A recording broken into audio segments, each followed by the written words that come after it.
이렇게 얘기했습니다. 피해의식, 열등감 사로잡혀 일본이라면 무조건 겁부터 집어먹는 것이 바로 그 자체가 굴욕적인 자세다.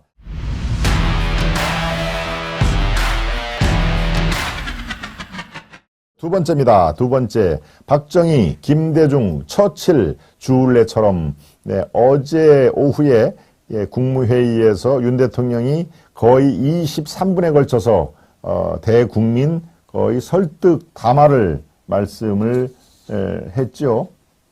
네, 그때 나온 얘기입니다. 그때 나온 얘기가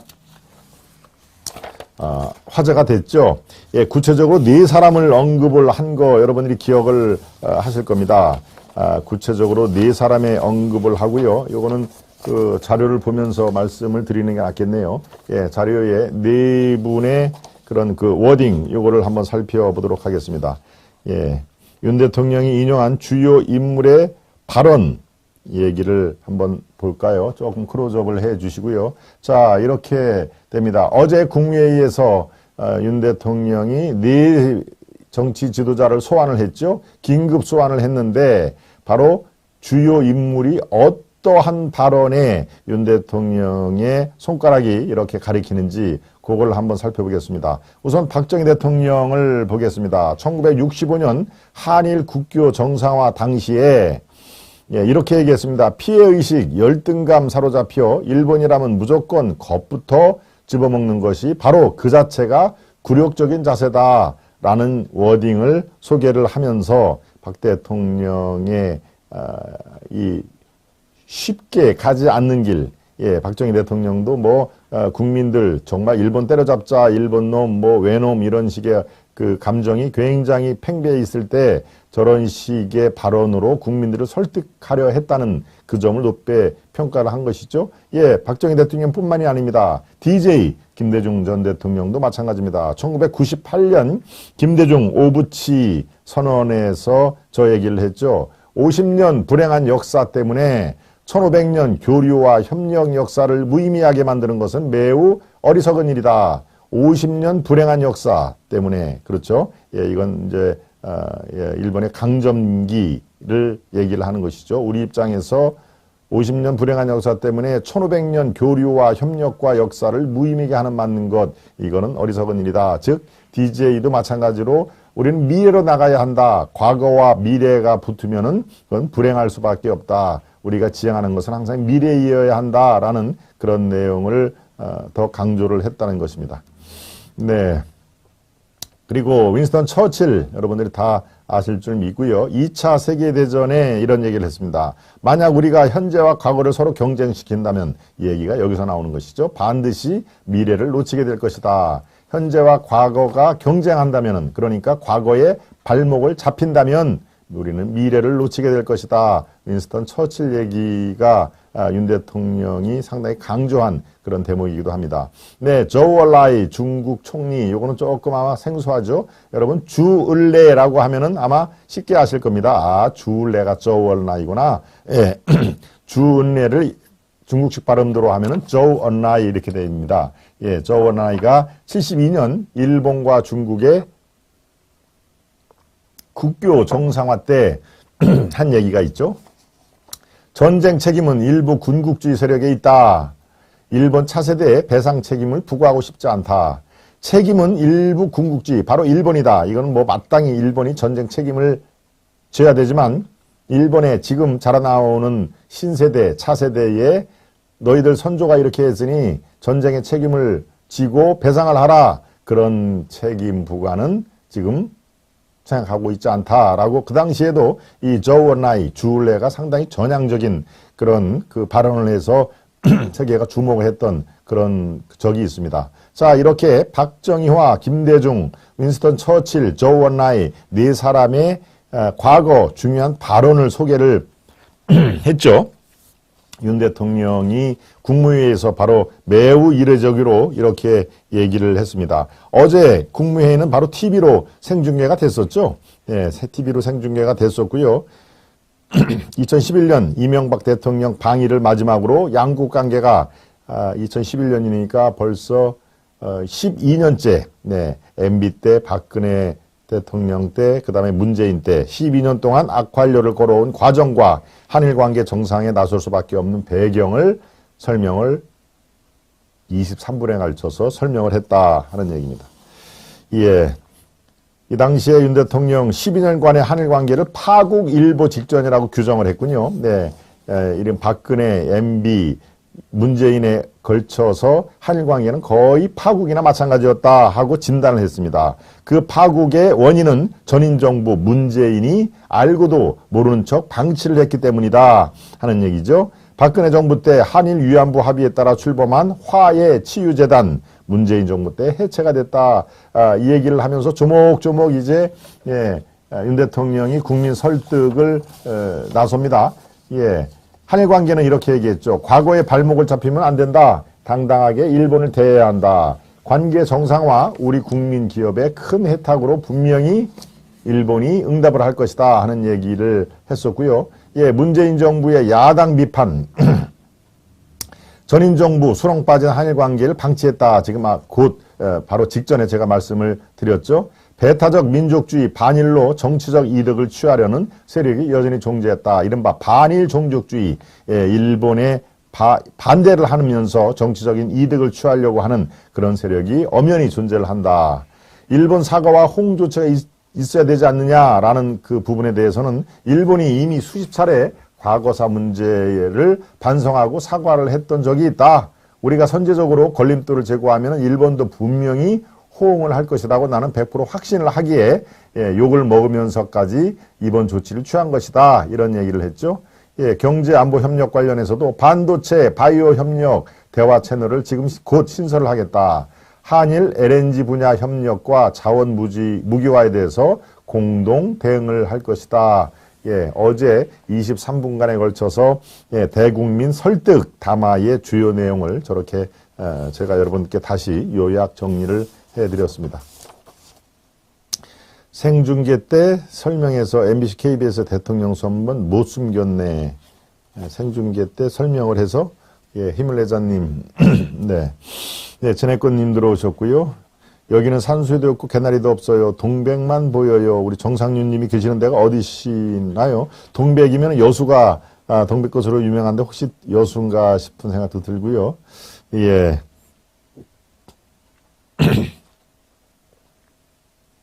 그렇군요. 대동세상님도 들어오셨군요. 대동세상님. 열렬하시는 스패너님 너무 고생이 많으시네요. 우리 이해피님이 아주 우리 스패너님을 위해서 또 화이팅을 해주고 계시네요. 윤통 잘하고 있다의 한 표 꽝입니다. 봉하고 총장님. 네. 구독과 좋아요, 후원도 부탁드립니다. 그리고 박경련님이 또 힘차게 외쳐주셨네요. 지금 들어오신 분들, 중간쯤 들어오신 분들, 좋아요를 꾹꾹 눌러주시고요. 또 오늘 처음 들어오신 분들이나 깜빡 하신 분들은 구독과 좋아요를 함께 눌러봐 주시는 게 지금 저와 김동원의 하이파이를 도울 수 있는 가장 쉬운 방법이다라는 것을 다시 한번 말씀을 드립니다. 오늘 날씨가 참 좋습니다. 여러분 같아요. 오늘 날씨가요, 올 들어서 가장 기온이 높답니다. 낮 기온이 올해 20도가 넘었죠. 서울 기준으로 하면은요. 그래서 어제 그저께가 충분이었고요. 오늘 날씨 낮 기온이 올 들어서 가장 높다 하는 것을 제가 기억 삼아 리마인드를 해드립니다. 정상윤님이 군산에 계시군요. 군산에도 동백꽃이 많이 있나 봅니다. 정상윤님은 군산이시군요. 좋습니다. 군산 하면은 저는 은파공원이 생각이 납니다. 은파. 지금도 눈에 선하는데요. 은파공원에 거기 뭡니까? 벚꽃. 이렇게 호수, 마치 일산의 호수공원처럼 큰 호수로 이루어진 공원인데요. 주변 경관이 아주 좋고요. 그리고 또 뭡니까? 이 벚꽃이 빨리 피고 그다음에 아주 다채롭게 피는 걸로 그래서 은파 공원이 생각이 나는데 우리 정상윤님이 그쪽이시군요. 윤 대통령 어떻게든지 나라를 정상화해서 경제를 살리기 위해 동서로 분주하는데 어떻게든 흠집 내려는 자들 때문에 화가 납니다. 우리 최윤기님. 그렇군요. 우리 윤 대통령 너무 잘하셨어요. 우리 송영장님도 짝짝짝을 해주셨네요. 우리 송영장님 앞으로 자주 뵙기를 바라겠습니다. 그렇군요.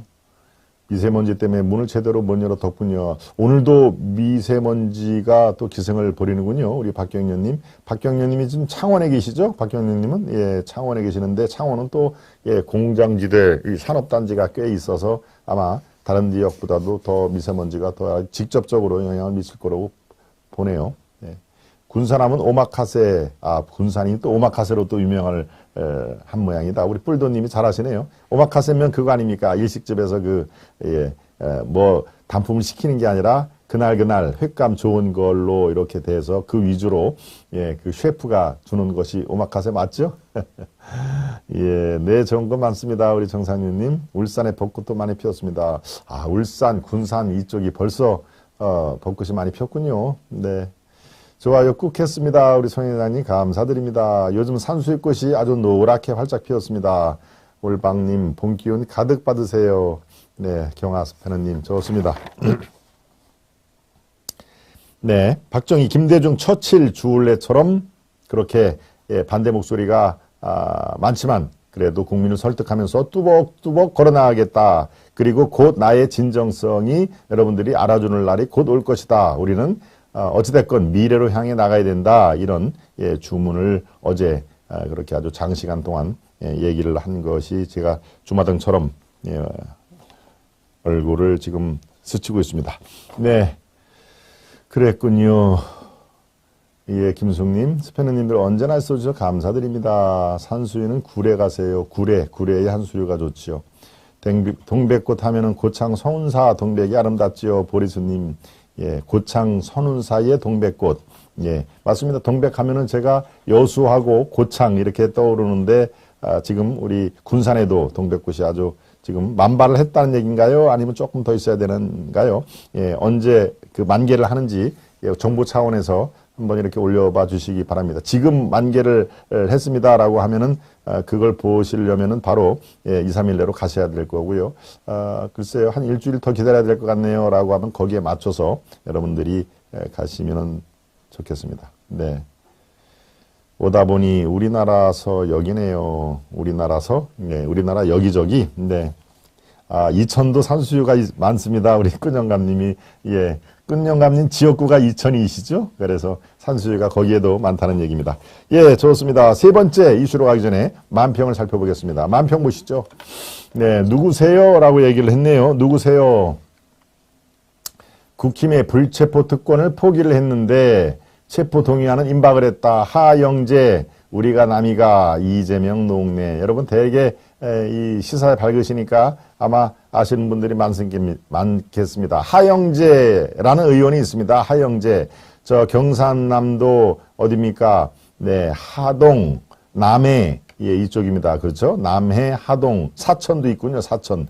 예, 거기에 지역구인데 하영재, 예, 60대 한 중반이더군요. 중후반인데, 예, 지금 이 부정한 돈을 받은 혐의죠. 아직까지는 혐의를 받아서 구속영장이 신청이 됐습니다. 검찰이. 그러니까 현역 의원이기 때문에 구속영장을 검찰이 신청을 하니까 체포 동의안이 다시 또 국회로 넘어가서 체포를 해도 된다라고 하면은 이제 구속영장 실질심사를 받아서 구속이 돼야 되는 것이고요. 체포 절대 안 된다라고, 예, 여기에 지금 오른쪽에 이재명과 노웅래처럼 그렇게 부결이 되면은, 예, 하영재도 또다시 그냥 의원 신분으로 의정활동을 하게 되는 것이죠. 그러니까 하영재 의원이 이재명과 노웅래가 우리가 남이가라고 하면서 지금 악수를 청하려고 하는데 눈에는 눈물이 나오는 애네요. 아이고 나도 이제 당신들 꼴이 됐구나라고 체포 동의안을 임박을 하니까 눈에는 눈물을 흘리면서 이재명과 노웅래의 악수를 청하려고 하는데 국힘은 불체포 특권 포기를, 예, 지금 만지작 하는데 아마도, 예, 이거는 뭐 당론으로 불체포 특권, 예, 이것을 지금 내세우는 입장이니까 아마도 체포 동의안이 국회로 넘어오면 체포 동의안이 이건 수용이 될 겁니다. 예, 지금 뭐 돌아가는 분위기가 그렇게 돼 있죠. 체포 국회의원 개별적으로 판단을 해서 투표를 해 주십시오. 당론으로 하영재는 뭐 구속을 시켜야 된다, 구속하지 말아야 된다, 이거보다도 국회의원 개별적으로 판단해 주십시오라고 당론을 채택을 안 할 걸로 지금 원내대표가 얘기를 했죠. 주호영. 네, 그래서 지금 제 판단으로는 국회에서 하영재 체포 동의안은 아마 가결이 될 거라고 봅니다. 가결이 되면은 어떻습니까? 이제 불체포 특권을 포기를 하는 결과적으로 포기를 하면서 구속이 될 상황인 것이죠. 그러니까 이재명과 노웅래의 경우와는 사뭇 다르다, 다를 수밖에 없다라고 합니다. 제목이 누구세요? 라고 얘기를 하는 건데 이재명이 악수를 청하려는 하영재를 보고서 누구세요? 아니 당신 누굽니까? 네, 당신은 내가 보기에 이쪽 편이 아니라 저쪽 편이니까 곧 구속이 되겠는데요 라고 하는 그런 내용이죠. 네, 그렇군요. 죄를 지었으면 들어가야지요. 우리 더님. 더듬당이 어떻게 할지 웃긴 상황 아닌가요? 그렇죠? 그렇죠. 더듬당이 이거를 가표에 표를 던질지 부표에 표를 던질지 참 그렇군요. 네. 네. 첫 번째 이 만평을 살펴보고요. 두 번째 만평도 보겠습니다.